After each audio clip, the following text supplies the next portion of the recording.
तो मकबरे पर बवाल और सियासी संग्राम जो है वो छिड़ गया है और फतेहपुर मकबरे की घटना पर अब महाभारत जो है वो छिड़ता हुआ नजर आ रहा है।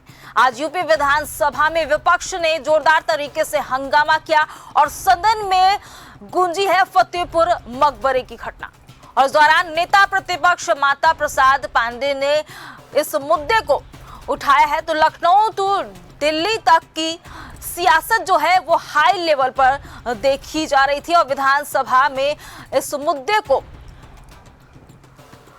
बड़े तीखे तेवर में दिखाया गया और अखिलेश मायावती ने योगी सरकार को इस मुद्दे को लेकर घेरा है। चंद्रशेखर आजाद ओवैसी ने भी कई सवाल खड़े किए और सपा ने अपने नेता पप्पू चौहान पर एक्शन लिया है इस पूरे मामले को लेकर। तो घटना की एफआईआर में नाम आने के बाद से एक्शन लिया गया। पप्पू चौहान को समाजवादी पार्टी से फिलहाल निष्कासित किया गया है और वहीं डिप्टी सीएम ब्रजेश पाठक का फतेहपुर बवाल में एक बड़ा बयान सामने आ रहा है।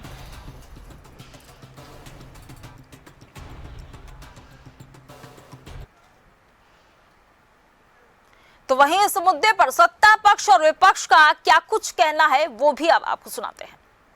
बज के 21 मिनट पर इस पर रिपोर्ट लिखी गई, मालूम रिपोर्ट लिखी गई और ये 11 लोगों के नामजद रिपोर्ट है और नहीं 10 लोगों के नामजद है और 11वां 150 लोग अज्ञात। इसमें ज्ञान नामजद रिपोर्ट है, मालूम हम नाम पढ़े दे रहे हैं, मालूम ये क्राइम नंबर बता दिया और धारा बता दे।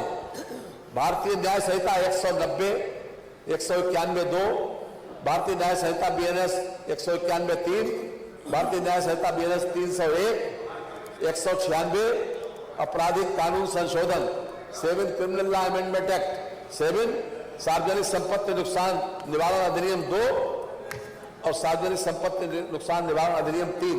ये अपने आप में कल की जो घटना थी बाकायदा इस पर रिपोर्ट पंजीकृत हुई और पूरी तरीके से कानून अपना काम करेगा। जो भी कानून को अपने हाथ में लेने की कोशिश करेगा, जो भी सुनिए, जो भी कानून को अपने हाथ में लेने की कोशिश करेगा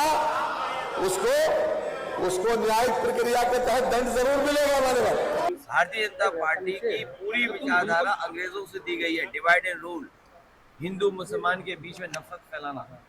अगर हम हक की बात करें तो हिंदू मुसलमान को आगे कर देना। ये जिस तरह का काम हुआ है फतेहपुर में, सरकार को उन दोषी लोगों के खिलाफ कार्रवाई करनी चाहिए।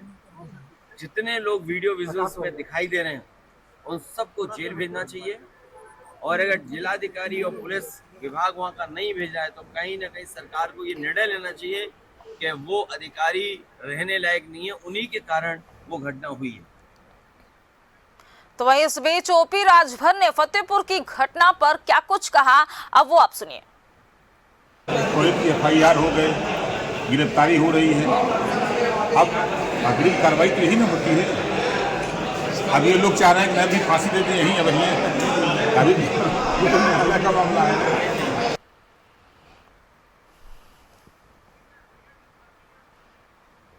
और इसी खबर पर हमारे साथ यूपी स्टेट हेड विजय त्रिपाठी जुड़ गए हैं। विजय, जिस तरीके से कल भी हंगामेदार रहा विधानसभा का सत्र और आज भी जैसा कि सोचा गया था कि विपक्ष अपने कड़े सवाल रखेगा, तो कड़े सवाल नहीं, आज तो पूरा फतेहपुर का जो मामला है, मकबरे की घटना थी, वो अब सियासत में अब तब्दील होती हुई जा रही है।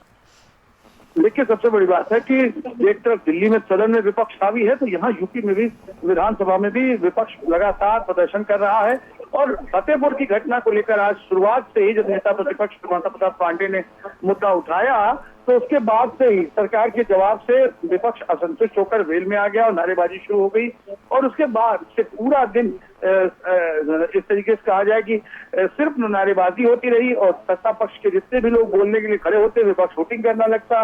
इस दौरान ये भी देखा गया कि सतीश महाना जो विधानसभा अध्यक्ष हैं उन्होंने भी काफी बार प्रयास किया कि लोग मान जाए, न ऐसा अव्यवस्था फैलाए, लेकिन कोई माना नहीं, जिसके बाद कल तक के लिए सदन स्थगित कर दिया गया है। लेकिन सवाल इस बात का भी यही है कि विपक्ष ने इस बार इस सदन में एक भी दिन पूरे तरीके से सदन को नहीं चलने दिया और कल के लिए तो वैसे भी कहा जाए तो विजन डॉक्यूमेंट 2047 को लेकर जो चर्चा होनी है उसमें विपक्ष पूरी तरीके से उसका बहिष्कार कर चुका है, उसमें शामिल नहीं होगा। तो ये सियासत धीरे धीरे आगे बढ़ती जा रही है, लेकिन राजनीतिक तौर पर देखा जाए तो विपक्ष ने इस बार अपनी उपस्थिति जबरदस्त तरीके से यूपी विधानसभा में दर्ज कराई। विजय जी, बहुत बहुत शुक्रिया आपका हमारे साथ जुड़ने के लिए। तो जिस तरीके से फतेहपुर के मामले को भी उठाया गया,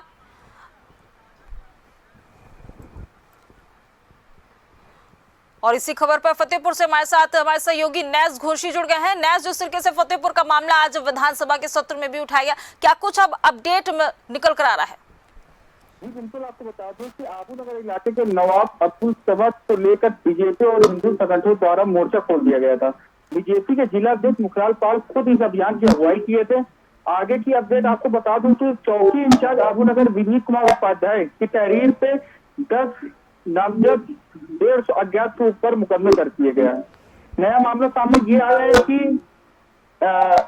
अब्दुल नवाब समद मकबरे में सपा ने एक कार्यकर्ता को पार्टी से निकाला, पप्पू सिंह चौहान को पार्टी से निकाला गया है। आपको बिल्कुल बता दूं कि कल सदर कोतवाली में सपा नेता पप्पू सिंह के खिलाफ हुई FIR को लेकर सपा नेता पप्पू सिंह भी मकबरे में हुए बवाल में हो रहे हैं शामिल। जिला अध्यक्ष सुरेंद्र यादव ने गलत गतिविधियों को शामिल होते ही पार्टी से निकाल दिया। नैज, बहुत बहुत शुक्रिया आपका हमारे साथ जुड़ने के लिए। तो फतेहपुर की आज गूंज जो है वो विधानसभा के सत्र में सुनाई दी, और जिस तरीके से बवाल जो है वो फतेहपुर पर आकर मुड़ा है,